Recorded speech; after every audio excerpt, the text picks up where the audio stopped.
es el amor al dinero. ¿Sí, verdad? El cual codiciando algunos se extraviaron de la fe y fueron traspasados de muchos dolores. Lo leemos nuevamente.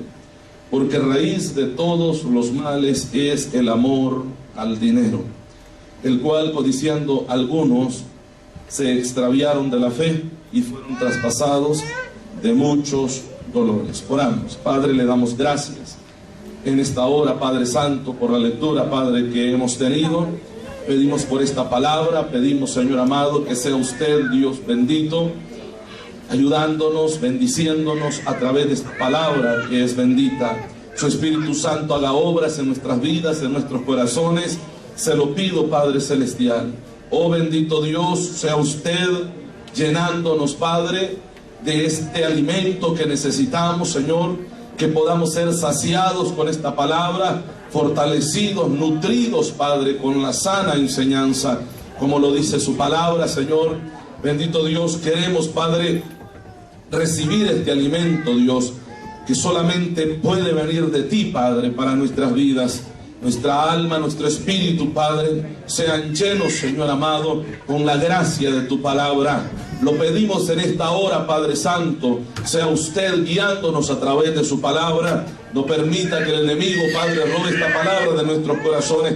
No queremos, Señor, ser oidores olvidadizos, Señor, sino aquellos oidores que retienen también esta palabra para ponerla por obra, Padre Santo.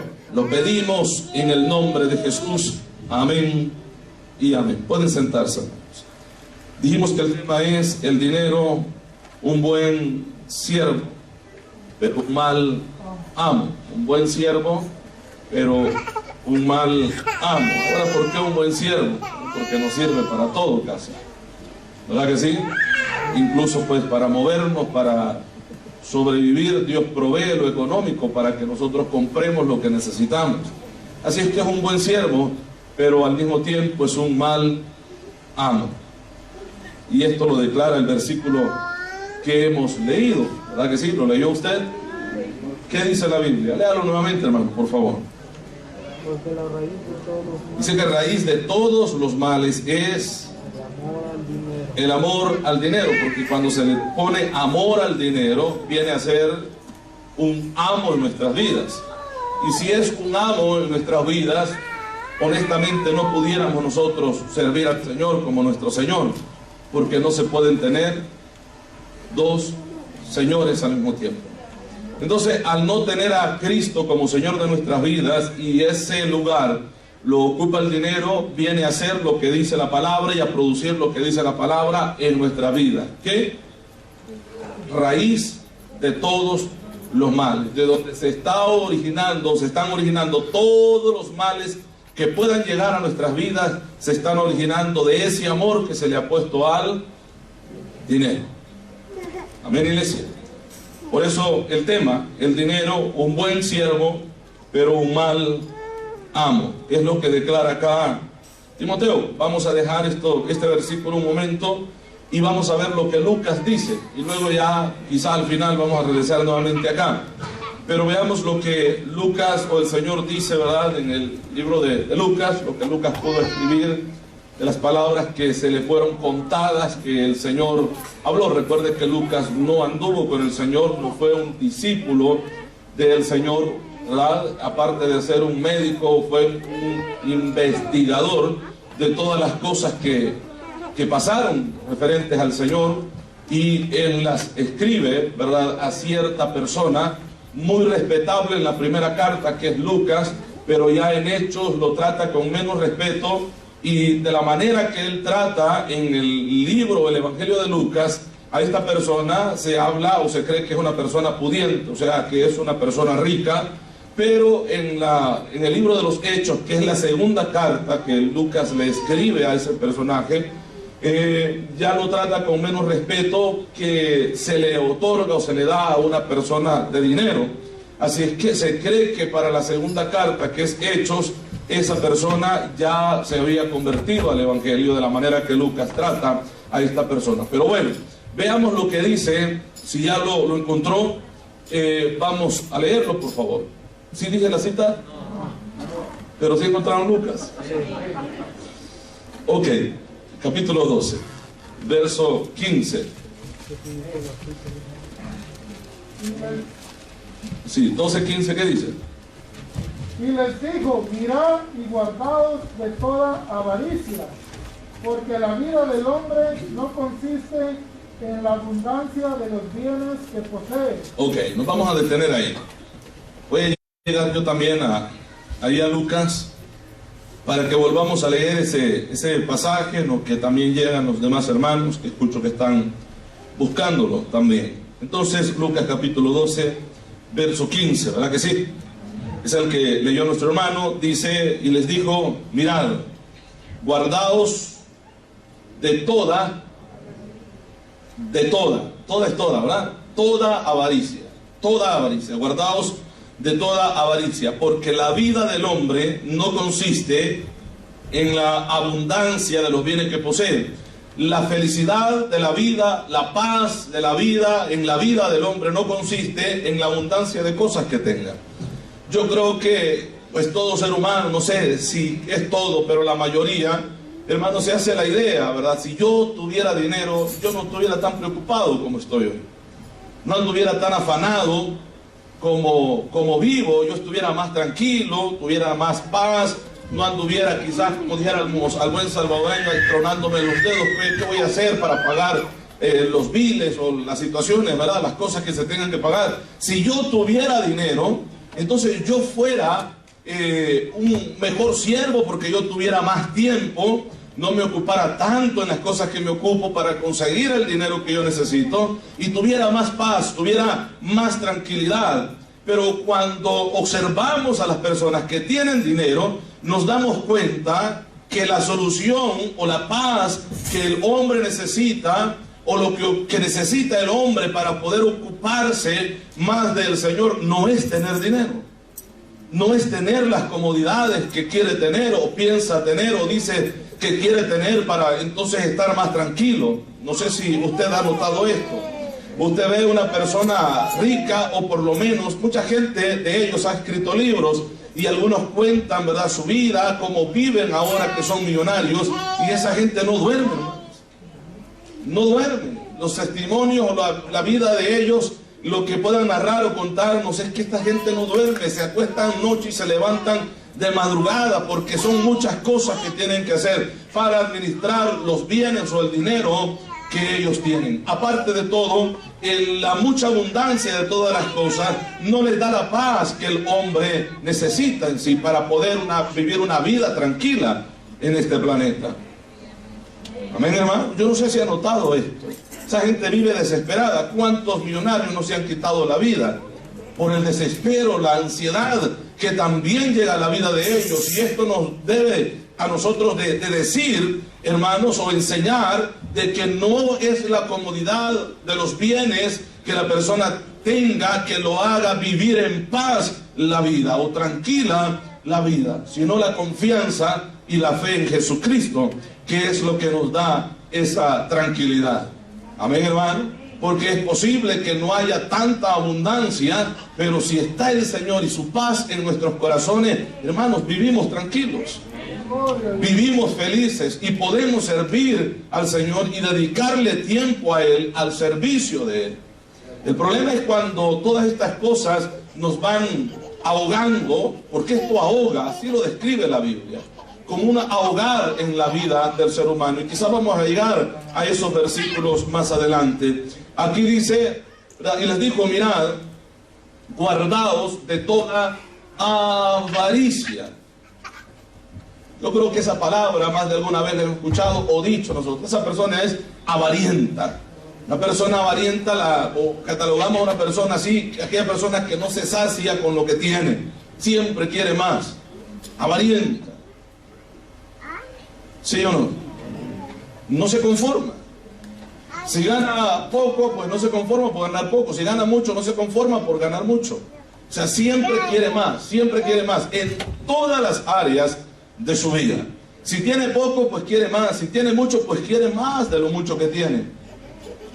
Así es una persona avarienta. Y una persona así tampoco es feliz.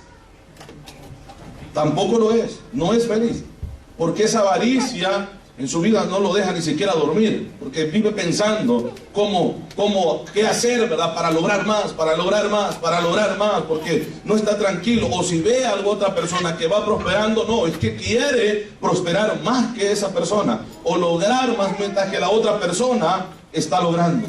No vive feliz la vida, no vive feliz. Entonces el Señor nos indica a nosotros que nos guardemos, nos apartemos de toda avaricia, porque la vida del hombre, la paz, la tranquilidad de la vida o en la vida del hombre no consiste en la abundancia de los bienes que posee. ¿Cuánta gente tiene muchas cosas o tiene abundancia de cosas, pero vive afanada para lograr mantener esas cosas que tiene, para pagar lo que tiene? ¿Cuánta gente no se ha endeudado tanto, hermanos, que ha venido a ser esclavo ya del trabajo o de esas cosas de las cuales se endeudó? Amén. Vuelvo a mencionar el tema. El dinero, un buen siervo, pero un mal amo. Un buen siervo, pero un mal amo. Porque pudiera yo también mencionar esto cuando tú o cuando nosotros no tenemos las cosas, aunque las tengamos, pero no las tenemos nosotros, sino que ellas nos tienen a nosotros. Amén. ¿Cuánta gente se ha metido en tremendas jaranas, como decimos nosotros, hermano? Que son, 10, 20, 30 años, que son siervos de esa jarana, o de esa deuda. ¿Sí o no? Trabajando, viviendo, matándose, quitándose la vida, por lo que posee, por lo que tiene. ¿Amén? Deudas de casa, deudas de carro, deudas de todo, y vienen a ser esclavos de esas deudas, de lo que posee. Por eso yo decía, ¿verdad? Cuando no tenemos nosotros, o no somos dueños de lo que tenemos, sino que lo que tenemos es dueño de nosotros. Amén. ¿Cómo se vive la vida? Todo el tiempo sirviendo para lo que decimos nosotros tener. Pero es lo que tenemos lo que nos está poseyendo nosotros, poseyendo. Amén. Entonces dice acá el verso 16, también les refirió una parábola. La palabra parábola, del griego parabole, ¿verdad? Habla de una narración ficticia. Eso en sí significa la palabra. Una narración ficticia, una parábola es algo que no es real, sino que es una historia que se está diciendo, contando para comparar una vida o traer un ejemplo a la vida. Entonces Jesucristo, dice la Biblia, que Él narra una palabra, también les refirió o les dijo una parábola diciendo, ¿lo tiene ahí usted? ¿Qué dice más?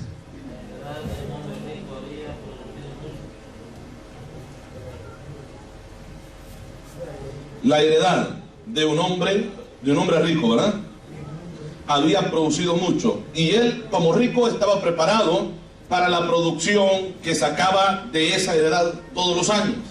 Pero este año fue más próspero, este año dio más, con más abundancia la heredad, de tal manera que no estaba preparado para la cantidad de cosas ¿verdad? De que la cosecha, podemos decir, que sacó, porque habla de graneros que hizo, que sacó de ese terreno, de esa heredad, y dijo, bueno, yo tengo que prepararme. Esto es lo que narra la historia. Vamos a ver acá. Dice la parábola, la heredad de un hombre rico había producido mucho, y él pensaba dentro de sí. ¿Qué pensaba? El hombre se sentó a reflexionar, a pensar, ¿qué es lo que puedo hacer? Porque lo que he cosechado es mucho más que lo del año pasado. Yo para la cosecha o la cantidad de cosecha del año pasado, yo estaba preparado con los graneros, lo que siempre he logrado cosechar, pero ahora hay más. ¿Verdad que sí? Ahora hay más, y lo que tengo, los graneros que tengo, no son suficientemente grandes para que yo pueda guardar todo lo que he cosechado este año. Dice la Biblia, y él pensaba dentro de sí, lo que él podía analizar. No sabemos cuánto tiempo o cuántos días él venía analizando para ir calculando, ¿verdad?, qué cantidad o qué tan grande podía ser los graneros. No sabemos si esta persona se desveló varias noches o esta preocupación le quitó el sueño, como pasa con muchos ricos. ¿Dónde? ¿En qué voy a invertir la riqueza, el dinero que tengo? ¿Qué es lo que voy a hacer con él? Les quita el sueño, se les va el sueño. Y dice la escritura, ¿qué haré? La pregunta, ¿verdad? Porque no tengo dónde guardar mis frutos. Y el verso 18, lo lee usted, dice, esto haré. Llegó a una conclusión. Y dice, derribaré.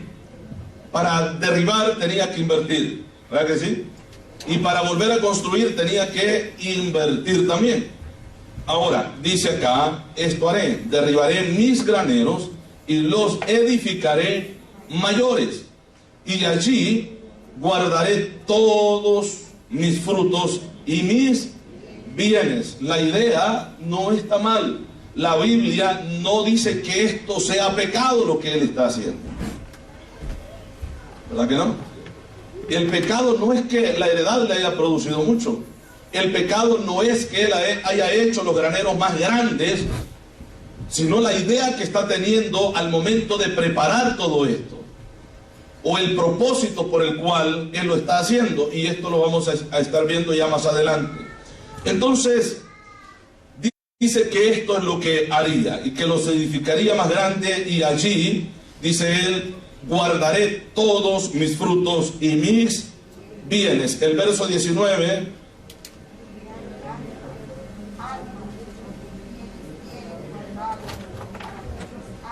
Aquí está el problema. El problema no son los graneros, el problema no es la abundancia que tiene, el problema es el propósito, por qué lo está haciendo y qué es el plan que tiene ya para cuando tenga todo guardado. Le va a hablar a su alma, habla con su alma, y aquí el hombre descubre el interior de él.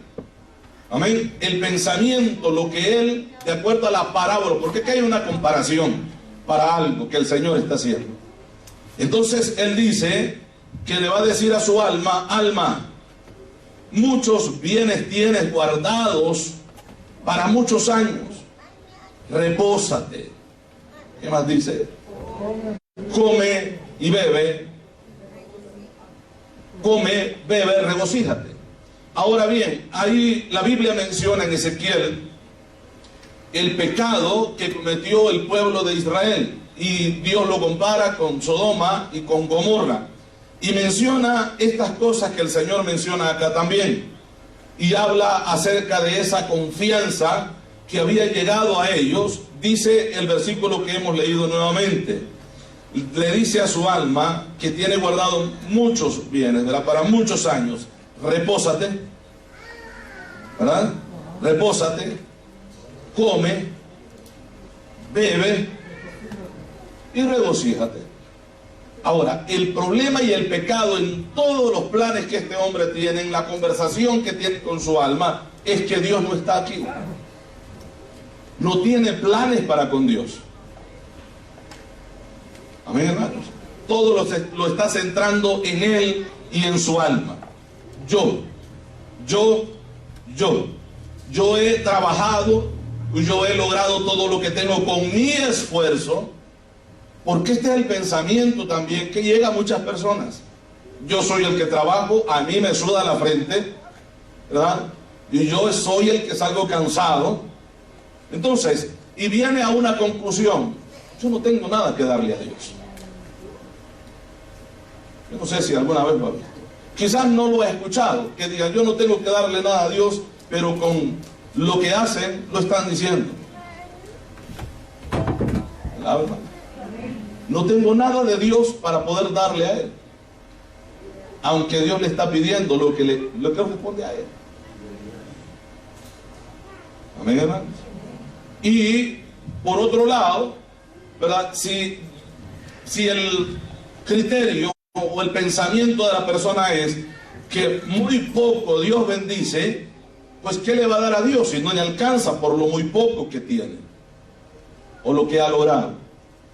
Hay personas que no dan lo que le corresponde al Señor porque consideran que es demasiado poco y que no les va a alcanzar. O que tienen demasiadas deudas y a ver si después de cancelar las deudas que tienen, entonces le dan a Dios lo que le corresponde a Dios. Amén, hermanos. Y se da cuenta que al final, por lo que dispuso en el corazón, no le quedó ni para él o para ella. ¿Verdad? ¿Qué no les quedó? Por la disposición y la conversación que tuvo con su alma, aunque no la haya hecho como la hizo este hombre. De sentarse y platicar con su alma y decir, bueno, esto es demasiado poco para poder compartirlo. Aunque no me va a alcanzar para mí, cuanto más me va a alcanzar para las otras cosas. O sea, Dios no está en sus planes. Y cuando esto sucede, honestamente, a Dios lo ha sacado de su vida. Por lo menos no ha reconocido a Dios. Y una de las cosas que nosotros estuvimos viendo en el estudio que tuvimos del libro de Job, fue eso que dijo Job. Al no reconocer a Dios en todo lo que poseía o todas las bendiciones que habían llegado a sus manos, que estaba pecando contra Dios, blasfemando o negando a Dios. Ahora, cuando nos damos cuenta lo que este hombre dice, al no reconocer a Dios en las bendiciones que Dios te da, lo estás negando. Honestamente, no puedes tener dos señores al mismo tiempo. Porque tú mismo, con las acciones que estás haciendo, con lo que tú estás haciendo, tú mismo te estás dando cuenta quién es mayor en tu vida y quién es principal en tu vida. Porque no se pueden servir a dos señores al mismo tiempo. Amén, hermanos. Si esto pasa, no es el Señor, el de los cielos, el Señor tuyo. Es otro Señor. Y este Señor tiene color también. ¿Le lavamos? Ahora, por otro lado, lo contrario a lo que hemos mencionado, si es mucho lo que llega a tu mano, es que es mucho lo que vas a tener que dar. ¿Verdad? Y para qué vas a dar tanto, es que no se lo merecen. Amén. No se lo merecen. Y hablando de esto, no acostumbro a hacerlo, pero ahora ustedes me van a tener que soportar unos minutos más. Cuando se toca de hablar de las finanzas, tenemos que mencionar esto. Tenemos que hacerlo. Y honestamente se lo digo, que hay personas que lo que dan es ofrenda nada más. Porque cuando tú apartas algo que no es completo lo que te corresponde dar, ya sea bastante o poco, tú no estás dando el diezmo. Tú estás aportando. Yo no considero ni ofrenda, yo no sé, algo tú estás dando. Pero no digas que es diezmo. Porque el diezmo es la 10ª parte. Sea mucho o sea poco. Amén. Tú no puedes decir, bueno, voy a apartar tanto, aunque no es esto, pero aquí voy a poner mi diezmo. Pongo si quieres. Pero no es el diezmo que tú estás dando. Y con tu acción, vuelvo a decir, ya sea por poco o sea por mucho, tú estás diciendo claramente a quién estás sirviendo más y quién es más importante en tu vida. ¿Le alabamos, hermanos? Amén. Gloria al Señor. Él pensaba dentro de sí, él meditaba dentro de sí y comienza a formular palabras de acuerdo a lo que el Señor está diciendo referente a este personaje. Entonces, leíamos el verso 19, ¿verdad? Dice, repósate, come, bebe y regocíjate. Los pecados o algunos de los pecados señalados de las ciudades de Sodoma y Gomorra, porque no solamente fue la inmoralidad sexual, también esto era un problema en la ciudad, que fue un pecado delante de Dios, que Dios tuvo que juzgarlo, de acuerdo a lo que dice el libro de Ezequiel. Ahora bien, dice el verso 20, pero Dios le dijo, necio. Y claro, ¿verdad? Al momento de traducir la Biblia, por lo menos la versión que nosotros tenemos trata de suavizar. Yo no sé, siempre se me viene la palabra pleonasmo, no sé si esa es la palabra que... Eufemismo. Eufemismo cuando se trata de suavizar una expresión como la que nosotros encontramos en la Biblia. La Biblia dijera, si se hubiera traducido tanto del hebreo o del griego, la palabra parir, ¿verdad? Y parió tal hijo, porque es la palabra que se encuentra en los originales. Pero hay un, dijimos, eufemismo que suaviza la palabra, dice, dio a luz, así más ético, ¿verdad? Dio a luz. Entonces aquí hay un eufemismo en esta palabra traducida, tratan de suavizar. Como ponía el ejemplo yo de la carta que Pablo escribe a los Gálatas. Pablo, si usted ha leído las cartas de Pablo, la carta a los Gálatas es la carta en la que Pablo tuvo que haber caminado bastante en el cuarto donde estaba para poder escribir esa carta. Pablo estaba molesto por lo que estaba pasando en la iglesia de Galacia. Y habla de los hermanos que habían entrado tratando de meter o judaizar a la iglesia, y habla de los mutiladores del cuerpo. Es la palabra, ¿verdad?, con eufemismo que trata de suavizar, ¿verdad?, que se mutilen ellos, pero en realidad el griego no dice así, sino porque como habla, ¿verdad?, de los que prohíben o que se descansa el sábado, y que prohíben esto, que prohíben lo otro, y que prohíben lo otro. Y hablan de la circuncisión, que tenían que circuncidarse, si no, no hacían la voluntad de Dios, si no, no eran salvos, porque sí, hay que recibir a Cristo, pero hay que circuncidarse también porque era la señal del pacto de Dios, ¿verdad?, con el pueblo judío, el hombre de fe y aquellos que son salvos. Y Pablo habla acerca de esto. Y él dice, si a ustedes les quieren imponer esto, que ustedes se mutilen, ¿verdad?, su prepucio, dice, porque ellos no se arrancan los testículos. Es la palabra que se encuentra ahí. ¿Por qué no se arrancan también ellos los testículos? Entonces, pero hay un eufemismo y dice que se mutilen también ellos. Así lo dice la Biblia. Ahora, acá, la palabra que nosotros encontramos, pero Dios le dijo, necio. ¿Sabe cuál es la palabra que se tradujera perfectamente al idioma nuestro, español, castellano? Estúpido. Aquí la Biblia lo traduce como necio. Pero la palabra que se tradujera del griego, ¿verdad?, sería estúpido. Dios le dice a este hombre, estúpido, eres un estúpido con lo que estás pensando. Estás pensando una estupidez, estás actuando como los estúpidos, como le dice Job, ¿verdad?, también a la señora. Amén, hermanos. O sea, Dios no está contento con la idea que el hombre tiene y los planes que el hombre está haciendo. Vuelvo a decir, ¿por qué? Porque no está incluyendo a Dios en estos planes. ¿Quién es el que hizo que la tierra diera más producción que la que siempre ha dado? ¿Quién es el que manda la lluvia temprana y tardía? ¿Quién es el que riega la tierra para que la tierra dé el fruto? Es Dios. Entonces, ¿por qué no reconocer a Dios en lo que Dios hace, hermano? ¿Por qué no reconocerlo a Él? Entonces el hombre dijo, no, yo he trabajado, yo he sabido ministrar a los trabajadores que laboran en el campo, en los terrenos, en mi heredad. Yo he sido inteligente, yo no fui como los otros, yo sembré unos días después, ya cuando iba a comenzar a llover, y entonces esto a mí me funcionó, porque yo tuve una tremenda idea. Estoy imaginando lo que todo cultivador o labrador de la tierra puede pensar en el momento que cultiva, ¿verdad?, o tiene una mejor cosecha que los demás vecinos. Yo sí fui inteligente, yo supe poner el abono en el tiempo adecuado, si fue terminando de poner o de abonar la planta y cayó la lluvia, y esto hizo que, ¿verdad?, esto entrara hasta las raíces y alimentara la planta. O sea, pudieran haber venido un montón de ideas en el momento de hacer esto. Todo estaba moviéndose alrededor de Él nada más. El bueno, el inteligente es Él aquí. ¿Y qué si Dios no hubiera enviado lluvia?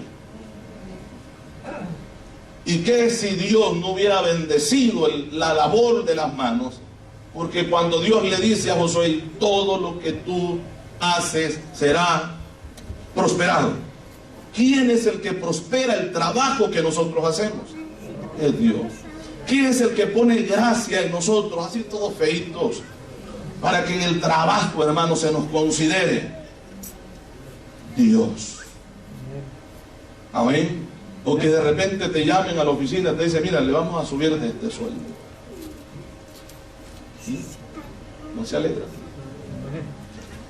Es que yo soy inteligente, por eso es que me atienden aquí. Si no, esta compañía o este trabajo no saliera adelante si yo no estuviera aquí, porque yo sí sé hacerlo. No, no sabes. Es la gracia de Dios. Es la misericordia de Dios. Amén, iglesia. Entonces, cuando le damos el lugar a Dios que se merece, entonces nos va bien en todo lo que hacemos. Ahora, ¿cuándo es que debemos nosotros de darle el lugar que Dios se merece? Es siempre, porque siempre lo necesitamos a Él. O sea, Él se mueve en todo lo que nosotros hacemos y nos movemos nosotros por la misericordia de Él. No hay nada que nosotros podamos hacer si Él no está moviendo su mano. Amén, hermanos. Si Él no está moviendo, no hay nada, absolutamente nada. Leyendo, vuelvo a citar esto, a decir esto, hermano, y les aconsejo que lo lean, el libro de Job. Ahí hay un diálogo, y yo decía un dime y te diré con los amigos y Job, y comienza todo a exponer la sabiduría y conocimiento, ¿verdad? Que todos creen que tienen, y solo Dios está dejándolo, porque al final habla el que verdaderamente tiene la sabiduría que vale.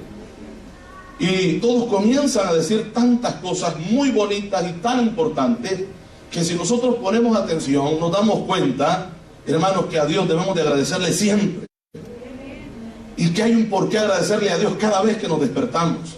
Porque Él es el que se encarga de absolutamente todo lo que pasa en la vida del ser humano, y no solamente del ser humano, de toda la creación. Él es el que se encarga. Amén, iglesia. Él es el que forma la gota de lluvia, el que la sostiene en medio de las nubes y no se cae, dice la palabra, ¿verdad? Y que hace que el agua se convierta en hielo y que la escarcha de los cielos caiga en los lugares que tiene que caer. Dios es el que se encarga absolutamente de todo. Él es el que le acerca la presa al león para que los leoncillos coman, y nosotros vemos al león corriendo detrás de la presa y decimos, estos animales sí son fuertes, sí corren fuerte, pero Dios dice que Él es el que le acerca la presa. O sea, no hay nada que se escape de las manos de Dios. Entonces, ¿cómo no vamos a reconocer a Dios en todo lo que nosotros tenemos? ¿Cómo no lo vamos a reconocer? ¿O por qué no lo vamos a reconocer si Él es el que se merece todo el crédito en todo lo que pasa en nuestras vidas? Amén, hermanos. Él es. Ahora, el problema está cuando no lo hacemos. Porque no voy a pedir disculpas en esto, porque la verdad Dios nos compara con este hombre necio. Voy a usar la palabra que la Biblia dice. Amén. Silencio. Nos compara como el hombre necio. No, es que yo soy. Aquí yo soy, esa es mi fuerza. Yo soy el que hago todo esto. Yo voy a estar dando mi dinero para otra cosa que no sea para mí y mi familia. Hazlo, tranquilo, hazlo. Pero hay alguien que te va a demandar y pedir cuentas, porque Él se encargó de que eso llegara a tus manos y te ayudó, te despertó por la mañana, te dio fuerza para tu trabajo, que hicieras la labor que hiciste, y poner gracia en ti. Dios lo hizo. Ahora, que tú no lo reconozcas es problema tuyo. Una de las cosas que yo le voy a decir, Dios su obra la va a sacar adelante, con o sin nosotros. La obra de Dios seguirá adelante. Gloria al Señor. Poderoso es nuestro Dios. Gloria a Dios. Ahora bien, el verso 20, que es el que estábamos leyendo, pero Dios le dijo, necio, esta noche vienen a pedirte tu alma, y lo que has provisto, ¿qué dicen? ¿De quién será? Esa es la pregunta, ¿verdad? Y lo que has provisto, ¿de quién será. Y dice también el verso 21, así es el que hace para sí tesoro y no es rico para con Dios. Aquí hay dos comparaciones, para sí y para con Dios. Para sí y para con Dios. La pregunta yo la haría hoy: ¿para quién son tus planes? ¿Para ti o para con Dios también? Amén. Claro, no podemos decir para Dios, pero las acciones nuestras pueden decir lo contrario. ¿Que la vamos? Y aquí hay un problema, porque cuando vemos, hermanos, estas palabras, ¿verdad? Desde, por lo menos las copias, porque no existe un original de manos de, por lo menos aquí de Lucas, no hay, no existe, desaparecieron, se perdieron, pero hay copias, ¿verdad?, que vienen de los originales. Y cuando se ve desde el punto de vista, ¿verdad?, o por lo menos del griego koiné, que es un griego más antiguo, que es un griego común, ¿verdad?, que se usaba en ese tiempo, aquí habla de que esas riquezas, esos bienes, prisionó el alma de esa persona. No solamente porque esa noche llegaba la muerte a pedirle su alma, sino que desde mucho antes, ¿verdad?, de que el hombre se sentara o, bueno, dijera esto es lo que voy a hacer, o llegaran esos pensamientos a su vida, el dinero había tomado el control de su corazón. Los bienes eran ya el señor de él. Quienes estaban gobernando la vida de este hombre ya no era Dios, sino las riquezas, el dinero. Y esto es lo que comúnmente pasa con las personas. ¿Ven, hermanos? Esto es lo que comúnmente pasa, y no solamente en la gente de afuera, porque la gente de afuera está amarrada a muchos señores. Problema muchas veces dentro de la iglesia, cuando te dejas amarrar o dejas que te controle otro señor, o te guíe o te mande otro señor que no es el Señor Dios Todopoderoso. Amén, hermanos. Amén, iglesia. De tal manera que te puedes afanar toda la vida, pero ¿y al final disfrutaste? No se disfruta. El afán a nadie hace feliz. El afán trae ansiedad, porque lo que sigue después de estos versículos que hemos leído es eso: el afán y la ansiedad. El afán y la ansiedad. ¿Qué es lo que trae el afán? Ansiedad. ¿Es una persona ansiosa, es una persona feliz? No, vive todo el tiempo desesperado, con ansia, o sea, que nunca logra tener lo que verdaderamente necesita. Nunca tiene lo que quiere tener, nunca logra tener lo que necesita. Y es una ansiedad en la vida. Y de hecho la ansiedad produce desesperación en la vida de la persona. Y sabe que como esto es un mal común en la vida del ser humano, el mismo ser humano ha tratado, hermanos, de formular medicinas o crear medicinas para la ansiedad. Los antidepresivos. Ese es un negocio redondo, de acuerdo a las estadísticas que han habido, más ahora con este asunto del encierro que hubo, ¿verdad? Y esto, noticias, hermanos, que todo el tiempo están tratando de manipular a la población. La gente vive ansiosa, se dispararon las ventas de estos medicamentos. La gente vive todo el tiempo bajo esa influencia de estos medicamentos. ¿Por qué? Porque todo lo que les rodea los sumerge en la ansiedad, en la desesperación. ¿Ven? En la desesperación. Y por eso viven las personas así. Y muchas veces mueren, lamentablemente, en ese estilo de vida que nunca les trajo felicidad. Amén. Muy diferente, y muy diferente el estilo de vida que aquel hombre tenía cuando dice en el Salmo: en paz me acostaré y asimismo dormiré. Mire, en estos tiempos es muy difícil lograr eso. Solamente que en verdad tú ores bastante a Dios y te acerques de verdad a Dios, puedes lograr eso. Amén. De lo contrario no se logra. Es que solamente Dios te puede dar eso que decía el salmista, el acostarse en paz. ¿Quién en esta vida ahora se está acostando en paz y duerme tan tranquilo?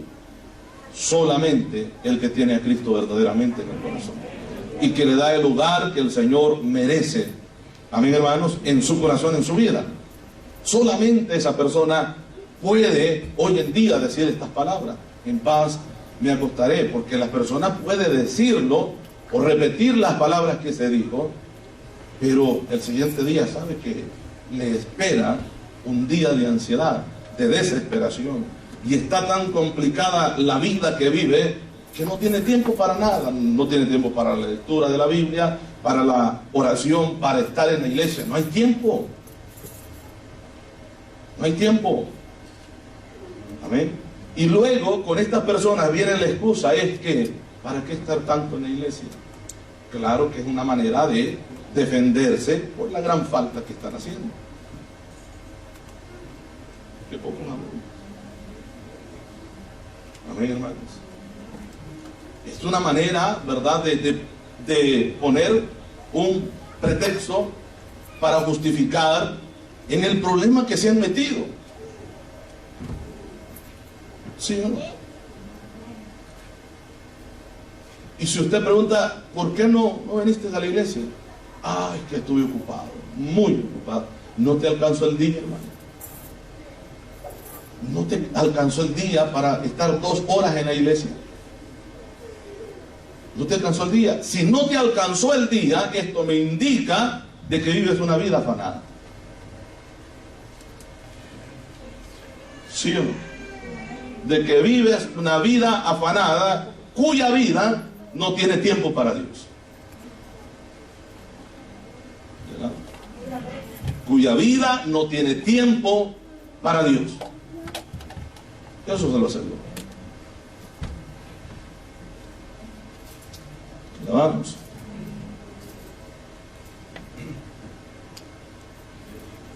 El verso 22 dice: dijo luego a sus discípulos. Aquí ya no es una parábola. La parábola termina en el verso 21. Dijo luego a sus discípulos: por tanto os digo, no. ¿Qué dice? Por favor. No os afanéis por vuestra vida, qué comeréis, ni por el cuerpo que vestiréis. Ok, otra vez. Dijo luego a sus discípulos: por tanto os digo, no os afanéis por vuestra vida, ¿verdad?, que comeréis, ni por el cuerpo que vestiréis. Ahora, ¿nos está diciendo esto que nos crucemos de brazos y esperemos?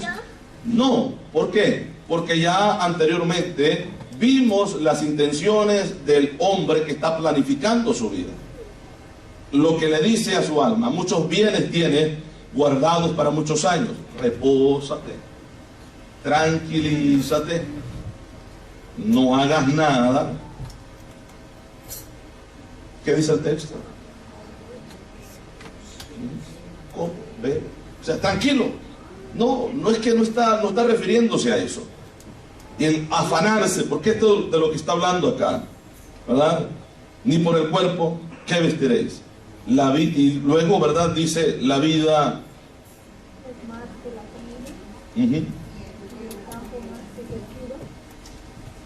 La vida es más que la comida. Es lo que dice, ¿verdad? ¿Es cierto eso? ¿Es más importante la vida que la comida? Sí, pues. Claro que sí. Es más importante. Y luego dice el cuerpo, y el cuerpo que el vestido. Claro que es más importante el cuerpo que el vestido. Ahora, y luego vienen comparaciones, ¿verdad que sí? Considerad los cuerpos que ni siembran, ni ciegan, que ni tienen despensa, ni granero, y Dios los alimenta. ¿No valéis vosotros mucho más que las aves? ¿Sabes qué es lo que está diciendo todo esto? Vuelvo a decir, no es que nos crucemos de brazos y esperemos, porque solo abramos la boca y de arriba nos va a caer lo que necesitamos para nuestro cuerpo. No está hablando de eso, sino la confianza en Dios. La confianza en Dios. La confianza en Dios. Dios está hablando de que el hombre ponga la confianza en Él. Porque si las pone en las cosas materiales, ya perdió. Ya no fue feliz. La vida, y yo considero que no solamente en este país, hermano, pero la vida se vive corriendo todo el tiempo. Corriendo todo el tiempo por el tiempo. Amén. Hay que levantarse de mañana y de madrugada en muchos casos. Hay que salir corriendo para el trabajo. Del trabajo hay que salir corriendo para el lugar que tienes que ir, porque tienes que ir a hacer otras cosas más. Llegas a la casa, llegas y comes corriendo, porque tienes que, cuando te acuerdas de venir a la iglesia, tienes que venir a la iglesia, ¿verdad? O si es tu costumbre, pues tienes que venir a la iglesia a adorar a Dios, ¿verdad? Y si no, pues tienes que hacer algunas otras cosas. No le has dedicado tiempo al Facebook o a la televisión o cualquier otra cosa que te quita el tiempo. Amén. Así es el estilo de vida, corriendo todo el tiempo. Y en todo este mover y correr, ¿dónde aparece Dios? Cuando en muchas veces por la mañana no hay ni tiempo para orar al Señor. Y cuando llegas tan cansado que no hay tiempo para orar al Señor.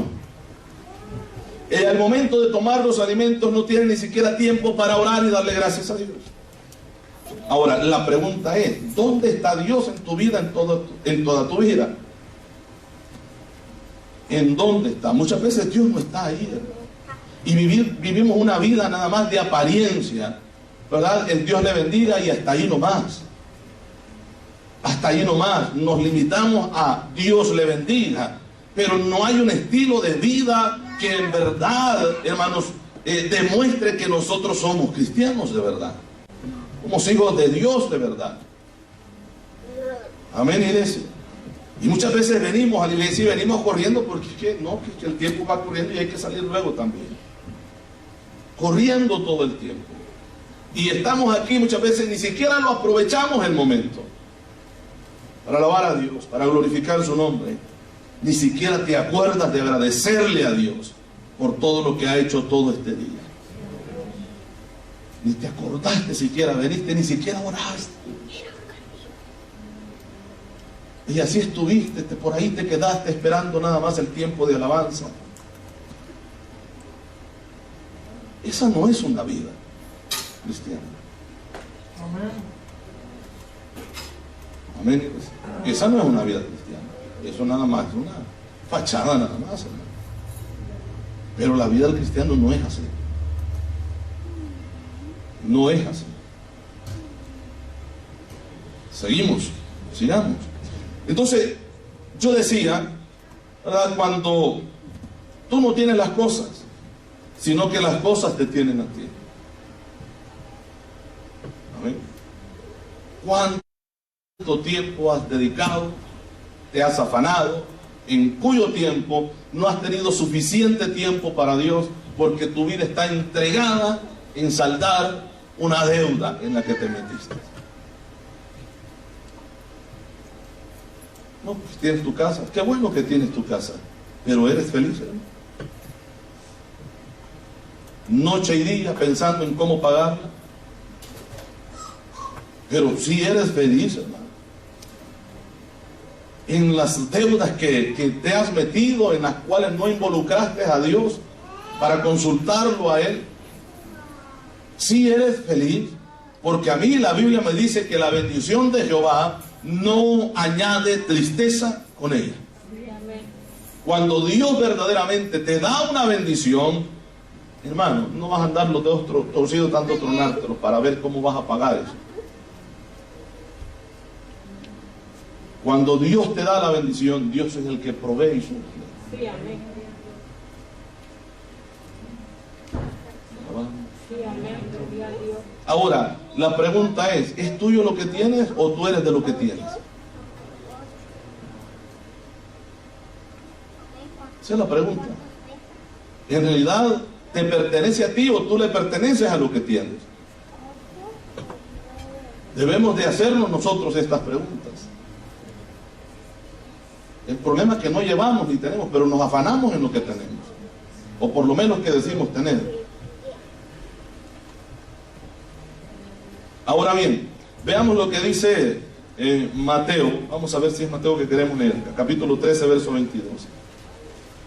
Mateo 13, 22.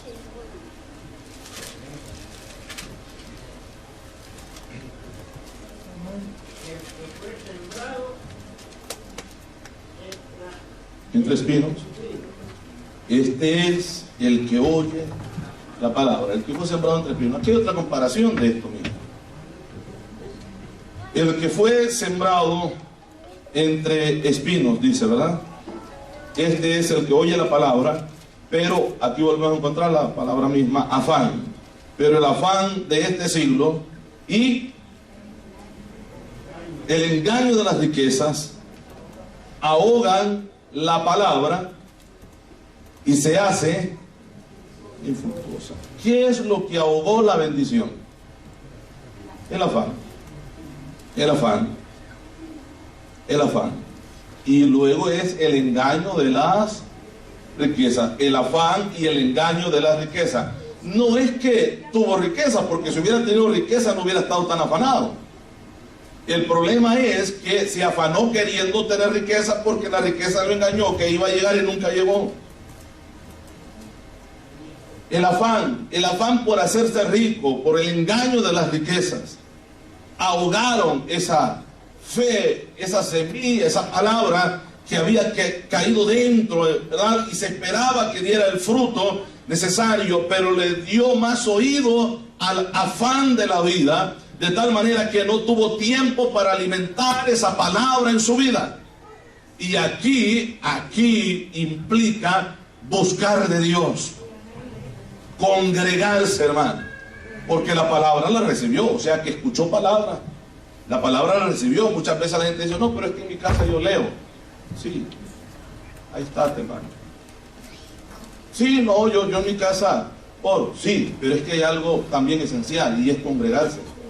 Mire, hermano, pudiera parecer tan simple para muchas personas esto, y algunos para ir a ver las mismas caras, pudiera ser simple para muchos, pero esto tiene un gran valor espiritual y un gran significado espiritual que Cristo describe, que aquí en la reunión de los santos es donde Dios envía bendición y vida eterna. Es lo que dice el Salmo 133. Mirad cuán bueno y cuán delicioso es habitar los hermanos juntos en armonía. Y hace una serie de comparaciones acerca del óleo y la barba de Aarón, del rocío que desciende sobre los montes de Sión, dice, ¿verdad? O de Hermón, porque ahí envía Jehová bendición y vida eterna. ¿En qué? En la reunión de los santos. En la reunión de los santos. El congregarse, que aunque se vea muchas veces o valore mucha gente, ¿verdad?, el congregarse como algo que en verdad no es tan importante, vea que sí lo es. Vea que sí lo es. Cuando una persona deja de congregarse, ¿sabe cuál es o qué cosa lo primero que el enemigo pone en la mente y el corazón? Ya no vayas, ¿para qué? Todos te van a comenzar a señalar. Como ya no llegaste, todos te van a comenzar a ver así medio raro. Sí, es lo primero. La mayoría que ha dejado de congregarse, no, es que me da pena. La pregunta es, ¿por qué te da pena? Si el culto, si no fuera tan valioso, tan importante, ¿por qué te da pena ahora venir? ¿O por qué le da pena a la gente venir? ¿Por qué? ¿Por qué el enemigo insiste en que no se congregue la gente? ¿Por qué? Porque tiene un significado espiritual grande para nuestras vidas. Claro que sí, sí lo tiene. El reunirse y como pueblo juntos alabar a Dios. Claro que sí tiene un valor grande en la vida del cristiano, en la vida espiritual. Ahora, cuando no haces todo esto de buscar a Dios, y aquello es lo principal en tu vida, te va ahogando, ahogando, ahogando. Al final no tienes fuerza para nada. Porque es lo que dice aquí, que esa palabra la ahogó el afán y el engaño. Esa es la palabra. Y el engaño de las riquezas. El afán y el engaño de las riquezas. Amén, hermanos. Lucas, aquí vamos a terminar. Lucas capítulo 16.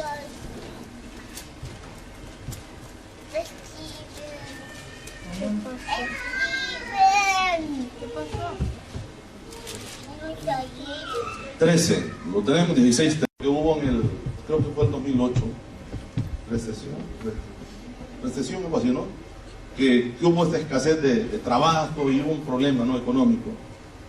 Hermano, se mencionaron, estuve estudiando o viendo acerca de dos millonarios que se quitaron la vida.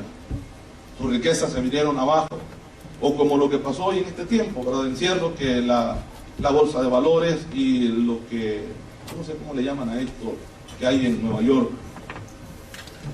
¿Alguien que lo pueda decir? Donde calculan lo del dinero, si baja o sube, los bienes y todo ese asunto. Bueno, ese asunto, usted ya sabe lo que hablo. Cuando, hermanos, si la gente se arrancaba los pelos de la cabeza, cuando después de ser millonarios no tenían nada, se vino a pique todo. Porque ese es el propósito. Ese es el propósito. Para que la gente ahora se endeude con el sistema que ahora están, que ya han implantado. Ese era el propósito y lo han logrado. Con las naciones, los países lo han logrado. A lo que le llamaron el, ¿cómo se llama? Lo que se le hace a la computadora. Reseteo, ¿verdad? Hay una reunión que le llamaron el reseteo económico mundial. Reseteo económico mundial. Ahora en ese reseteo vieron verdaderamente los niveles, ¿verdad?, de dinero, de riqueza, incluso el endeudamiento de todas las naciones.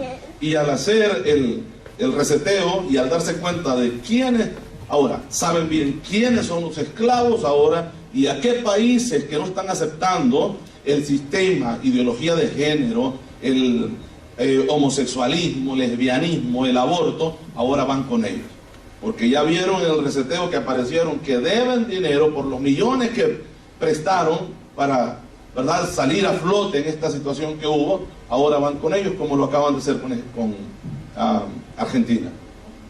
Llegó, ¿verdad?, la representante del Banco Mundial y dijo: ¿saben qué? Aquí hay el 30% de ustedes son pobres, así que vamos a implementar el aborto para matar a todos estos. Sí. Y eso ahora van con, que digan, bueno, Centroamérica, Latinoamérica, todos esos países que estaban haciéndose un poquito duros, ahí van. No tenía que decir esto, pero lo dije, ¿verdad? Pero bueno, volvamos al tema. El asunto del afán al dinero. Y quizás cabe mencionarlo también. Usted se ha dado cuenta, por lo menos los que ven las noticias de mi país, por lo menos, cuántos presidentes andan huyendo por los millones que se han robado por el amor al dinero.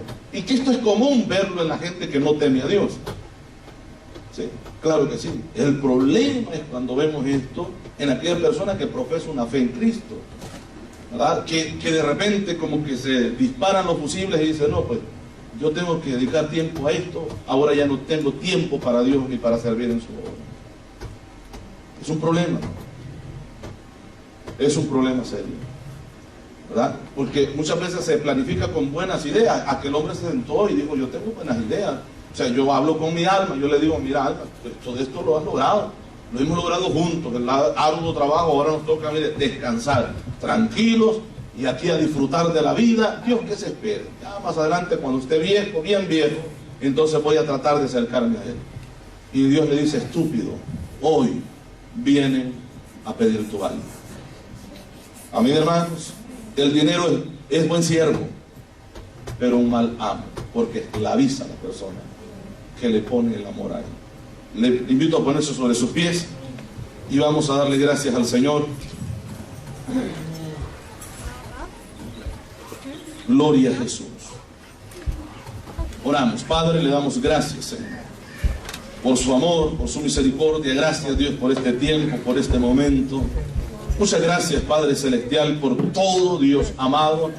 Bendito Dios, lo que usted ha hecho en nuestras vidas. Padre, siempre habrá un por qué agradecerte, Señor. Siempre habrá un por qué también estar delante de ti, presentarnos y decir: